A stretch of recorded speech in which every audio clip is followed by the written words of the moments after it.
The assembly hall was a magnificent space, constructed to evoke dread.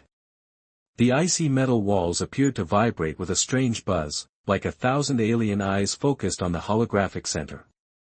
The show displayed Earth at its core. It flickered wildly, as though the very presence of the planet disturbed the tranquility of the cosmos. But the vision wasn't a true disruption. The Rex's Council's message and voice echoed across the hall.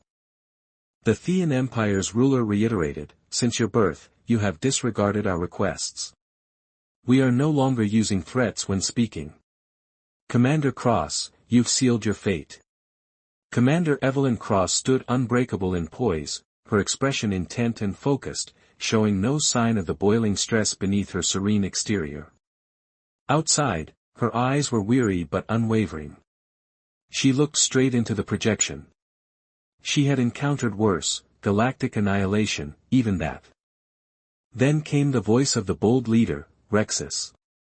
Evelyn's reply sliced calmly through the tension. "However, I would like to know exactly how you plan to accomplish that. When you do, will we shudder before people like you, or are there others?" The silence that followed her words was thick, her sentences heavy, choking the gathering of species from across the galaxy. The council members shifted. For a moment, discomfort reigned. Fraze was unsure of his next move. A grin twisted about his jagged, horned face, but it didn't reach his icy reptilian eyes. "You don't comprehend. This is not an idle threat, Commander. You lack awareness of the repercussions. The Council will act quickly. In defiance of us, you will witness the power of the tyrannical empire and the power of the whole. There will be extinction of species." Evelyn didn't flinch. "And what happens if I don't comply?" Fraus growled. "Then get ready for the conclusion." His voice turned hostile. "The fleets are already moving." Evelyn's voice dropped an octave, tinted with something cold and final. "You've come all the way here to make lofty pledges and spit threats. You expect me to hide in the face of destruction? You're so naive it's laughable." Whispers echoed across the council. The immigrants were uncertain how to respond. She stood alone, facing a galaxy that had long disdained humanity, but now she felt certain Earth would not bow. The transmission abruptly stopped. The room fell silent as the hologram flickered off. Evelyn's hands clenched into fists. The strain was visible in the silence. She faced the standing communications officer and turned to her. "Send the message back," she ordered. "Tell them people don't fear the council anymore." The officer paused, then nodded. Evelyn didn't wait. She stormed out as the transmission passed through. Her boots clicked crisply against the cold floor. Back in the command center, it was a sharp contrast. Unlike the council, the staff here moved with purpose. Technicians at their stations, screens flickering. She passed through without slowing. The weight of the galaxy pressed down, but never before had Evelyn felt so alive. Argus, her AI assistant, appeared in the war room, a metallic frame with glowing blue eyes and a sharp voice. "The fleet has started to move," Argus stated. "They will arrive on Earth in about 8 hours. Evelyn didn't pause. "Then it's time to bring something to the Council's attention, something they always underestimate." Argus tilted his head. "You plan to confront them without reinforcements. Do you really believe in Our greatest weapon," Evelyn cut in, "isn't our ships. It's not our armaments. It's our adaptability, our survival instinct. If they want a war," she stepped forward, "they'll get one, but not the kind they expect." Argus was quiet for a moment. "But Commander, the other species, they may not believe in humanity's resilience." "They will," she said. "Get the fleet ready. Every ship, every hidden asset. Deploy them." Her words rippled through the command room. She stood alone in space, but she felt the weight of Earth behind her. She wasn't fighting for power. She was fighting for Earth, for humanity's right to stand as equals. Lieutenant Carrera approached hesitantly. Do you truly believe we can prevail, Commander? The Council has fleets, firepower, intimidation. Evelyn interrupted her. Yes, they have those, but they lack what we have. Kara furrowed her brow. And what's that? Our unpredictability, Evelyn said, and our refusal to give up. Her voice was calm but strong. That's how we'll win. Kara nodded, still afraid but understanding. She turned to make preparations. Evelyn looked at the main screen. The enemy fleet was beginning to form. The countdown had begun, and yet she wasn't afraid. She whispered to herself, Vexus, I think you just made a terrible mistake. The tension was suffocating, but Evelyn felt a spark of hope. The galaxy was about to learn something dangerous. Never underestimate humanity. The fleet arrives. The galactic fleet loomed over Earth, its shadow casting darkness across the stars. Warships blazed across the unbreakable night sky. Evelyn stood tall. The room buzzed around her. Argus chimed in again. The Thean fleet is entering Earth's orbit. Evelyn narrowed her eyes. She had expected this. Now humanity would respond, not with fear, but with ice in their veins.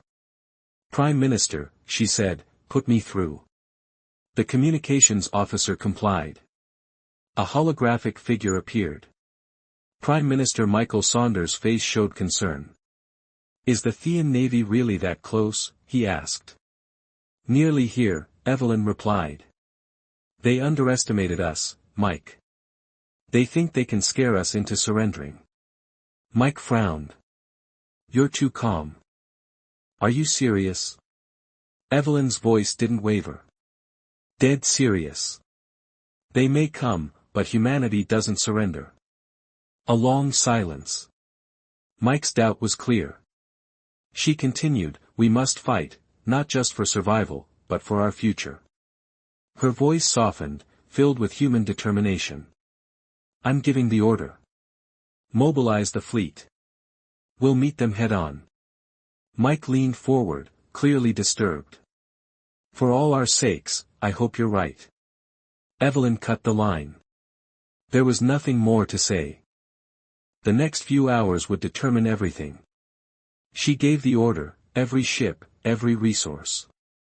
Earth's resolve had been miscalculated. Now the Theans would learn what it meant to provoke humanity. In the war room, Evelyn stood before her commanders. They were ready. She could feel it, except one. Lieutenant Carrera, again. Her hands trembled. Are we certain about this, Commander? She asked, gazing at the tactical grid. Evelyn's voice was sharp. We've been ready for this. Don't let the size of their fleet deceive you. We have the strategy. But what if we don't succeed? Carrera whispered. Evelyn stepped close and took her hand. Carrera, we're humanity. We don't fail. The younger woman nodded, recognized, empowered. The battle begins.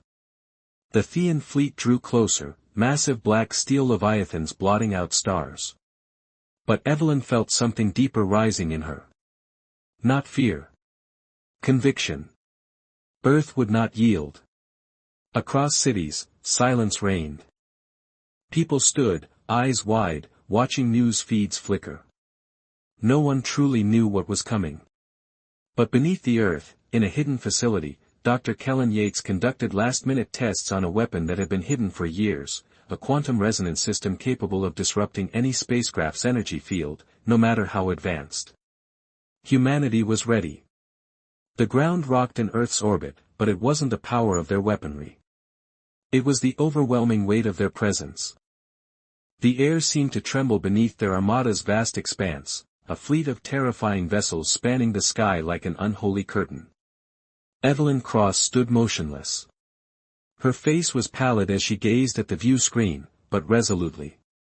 The conversation ended.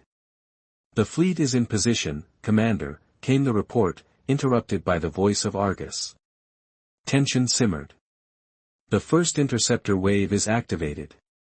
Evelyn's hands clasped. She inhaled softly.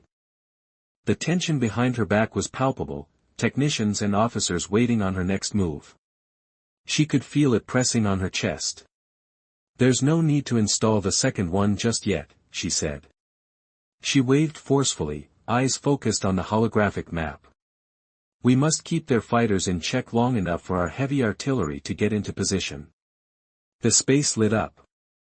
Officers juggled streams of data. The ground flickered on each screen. Earth's fighters and troops launched into the air, slicing through clouds in tight, coordinated formation. The engines roared.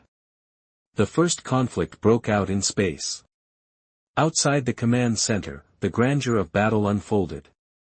Vivid laser fire streaked across the void, exploding in brilliant contrast with pitch-black space. The Thean and Earth ships clashed. Explosions echoed in the distance as combatants fell. Earth's forces, precise and tactically superior, yet the Thean flagship remained a formidable presence. Evelyn watched the skies, unmoving. The conflict had begun. That familiar rush of adrenaline surged through her, but this felt different. This wasn't just a fight to defend Earth. It was a message, a declaration of humanity's place in the galaxy. Lieutenant Carrara's voice snapped her back. "Commander, we've detected a massive energy surge from the Theans. They're preparing to fire the flagship's main weapon." Evelyn didn't hesitate. Her eyes hardened. "Engage the resonance shields. Even if it drains half our system, keep them up." Kara nodded quickly. The tactical display flickered as Earth's defenses activated, the shield generator, a technological marvel meant to disrupt energy weapons. The Thean flagship, massive and alive with pulsating energy conduits, loomed like a floating fortress of destruction. There could be no illusions. The Theans weren't here to negotiate. They were here to erase Earth from the cosmos.